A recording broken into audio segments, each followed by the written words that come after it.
सब जो तीन शख्सियात अगर हम बारी बारी इनका जायजा लें, एक इनमें Hamid Karzai, Abdullah is main thing. Abdullah के बारे में पाकिस्तान की क़यादत भी और तालिबान की क़यादत भी शुकूक शुबात रखती है। गुलबदीन हिकमत यार साहब का मामला इनसे बिल्कुल अलग है कि वो तालिबान के साथ शरीक भी रहे, उनके साथ शामिल भी रहे और गुस्सा साल डेढ़ साल पहले आए। अगर इन दो को दो दरवाजे उन्होंने बंद कर दिए हैं और वो दो दरवाजे बंद करने के बाद ये चैन से हैं। अच्छा, एक दरवाज़ा है हिंदुस्तान का और एक दरवाज़ा है पाकिस्तान का। अच्छा, ये दो कहते हैं दरवाजे जो हैं ये अपनी लड़ाई हमारे यहाँ मत लड़े। जिसने शरीयत लानी है पाकिस्तान में खुद लाए, हमने लाई है, खुद लड़ो। ये कोई मसला ठेका नहीं लिया हुआ कि हम पूरी दुनिया में जाके हम आप लड़ो, हमने लड़ के ले आए ना।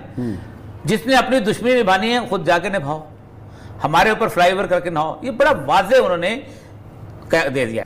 ईरानियों को भी उन्होंने वाजे कर दिया, लड़ाई लड़नी है अपने मुल्क में लड़ो, नफाज करना है। ये हमारे शिया भाई हैं, खड़े होकर ने कहा हम उनकी मजलिस में जाते हैं, हम उनको जुलूस को अलाउ करते हैं। हम जाने अब्दुल अली मजारी के लोग जाने, हम जाने वो जो क्या ना हिज़्ब वादत जाने, हम जाने, हमारे लोग है ना, हमारी बोली बोलते हैं, हमारी दरी बोलते हैं, हमारी पश्तो बोलते हैं, हम जाने।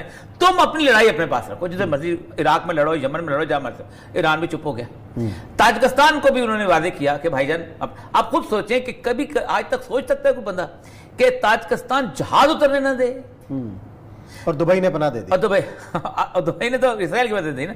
उस्मान साहब, लेकिन एक वाक्य की मैं आज बात करना चाहता हूं। इकबाल पाकिस्तान ने कहा कि वज़ीर-ए-आज़म इमरान खान साहब फैसला कमाल नहीं, पाकिस्तान ने कहा हम दोस्तों को देखें। ओ भाई, तुम मुस्लिम उम्मा को देखो क्या हो रहा है। तो हमारा दोस्त कौन है? हमारा दोस्त केड़े? दोस्त बनाया हमारा चीन दोस्त है। हम चीन की तरफ देखेंगे। चीन ने तो कह दिया मदद जारी रखें, आप भी कह दें। आप पहले दिन आपको खड़े हो जाना चाहिए था। हम वो लोग हैं जो ईरानी सदर का पैगाम आया है, उन्होंने हमारा पहले आना चाहिए था। हम तो दोस्त दुश्मनी में तमीज करना हमारा खत्म हो गया। हम तो इंडिया से भी लगता है पीछे रह जाएंगे, क्योंकि इंडिया ने आज कह दिया कि हम तालिबान के साथ नेगोशिएशन करना चाहते हैं, और तालिबान ने भी कह दिया कि अपने प्रोजेक्ट मुकम्मल करो भाई। सही है। तो असल मसला यह है कि तालिबान ने एक बात बड़ी वादे कर दी है कि जिसने इस्लाम नाफिज करना है खुशी से करे, खुद करे, खुद डंडे खाए, खुद मार खाए, खुद ये करे, हमारी तरफ मत देखे। जिसने अपनी दुश्मनी निभानी है खुद लड़े, लड़ना चाहे लड़े, ना चलना ना चढ़े। वो बातें बड़ी सही करते थे। वो जर्मन चांसलर जिस वक्त हुआ था, उन्होंने कहा देखो हमारी और फ्रांस की लड़ाई थी, हमने बैठ के खुद तय कर ली, आप भी कर लो तय। हमारा मसला यह है कि हम जब तक हम ये ना समझें कि हम दुनिया के अंदर दुनिया जहान की लड़ाई जो है वो हमने सारे जहां का दर्द हमारे जिगर में है, और हम समझें कि अफगानिस्तान हमारे मुताबिक क्यों नहीं चलता, फला हमारे मुताबिक, उस वक्त तक हम ठीक नहीं हो सकते। और ये भी बात भी सामने आई है कि अफगानिस्तान को तो हर 15 दिन बाद कैश दिया जाता था अमेरिका की जानिब से, जो पिछले हफ्ते सैटरडे को जो पहुंचना था वो नहीं पहुंचा, इसलिए वहाँ के बैंक्स ड्राई हैं, उनके पास कैश फ्लो नहीं है। तालिबान रिजर्व बैंक के पास गए हैं अफगानिस्तान के, उन्होंने कहा हमारे पास कोई पैसा नहीं है। तो ऐसा लग रहा है कि वहाँ भी तालिबान के लिए पॉलिटिकल चैलेंज से ज़्यादा इकनॉमिक चैलेंज अब उभर कर सामने आ रहा है, क्योंकि मुल्क में उनके जो बैंक के गवर्नर हैं उन्होंने कहा है हमारे पास कोई रिजर्व नहीं है, सारे बाहर पड़े हैं। तो इस सारे मंजरनामे पर कि एक तरफ तालिबान पॉलिटिकल रिकन्सिलिएशन की बात कर रहे हैं, लेकिन जो अमेरिका, कनाडा बड़े ममालिक हैं वो कह रहे हैं कि हम तालिबान को रिकग्नाइज़ करने नहीं जा रहे हैं। कनाडा ने भी ये कहा है। सिर्फ पाकिस्तान का सफारत खाना वहाँ बैठे वीज़े दे रहा है। हम 90 की तरह दोबारा अकेले ही तालिबान की और अफ़गानिस्तान की सर्विस में लगे नज़र तो नहीं आ रहे हैं। तो ये कंप्लीट मंजरनामा है अफ़गानिस्तान का इस वक्त। हम बात कर रहे हैं, दुनिया क्या बात कर रही है, सिक्योरिटी काउंसिल में हमें नहीं बैठने दिया गया हमारी ख्वाहिश के बावजूद। हालांकि अगर हमारे दोस्त चीन और रूस चाहते तो हम आ भी सकते थे, उनके पास वीटो पावर भी थी। मेरा ख्याल ये है कि आने वाले वक्त में, आप बिल्कुल दुरुस्त कहा आपने, कि इकनॉमी एक बड़ा चैलेंज होगा तालिबान के लिए।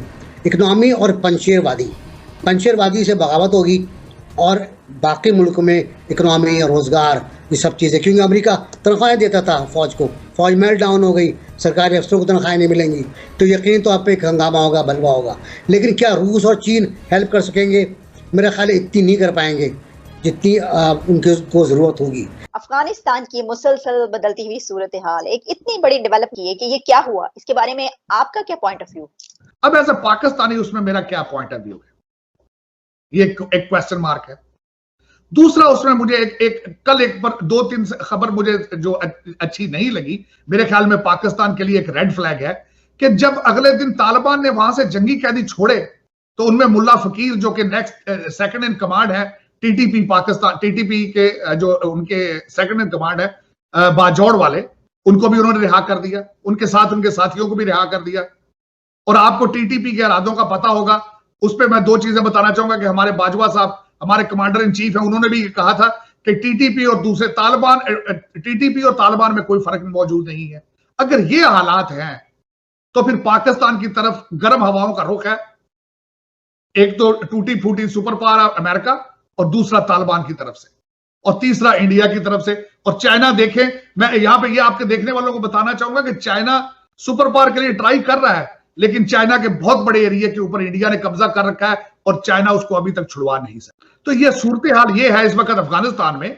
तो इस वक्त जो वहां पे 3 लोग बैठ के जो नेगोशिएट कर रहे हैं स्मूथ ट्रांजिशंस के लिए, अब्दुल्ला कारजाई साहब और उसके बाद हिकमत गुलबदीन, इसमें 2 बंदे तो नजर आते हैं कि अमेरिका के इंटरेस्ट को प्रोटेक्ट करेंगे, कारजाई साहब और हिकमत गुलबदीन।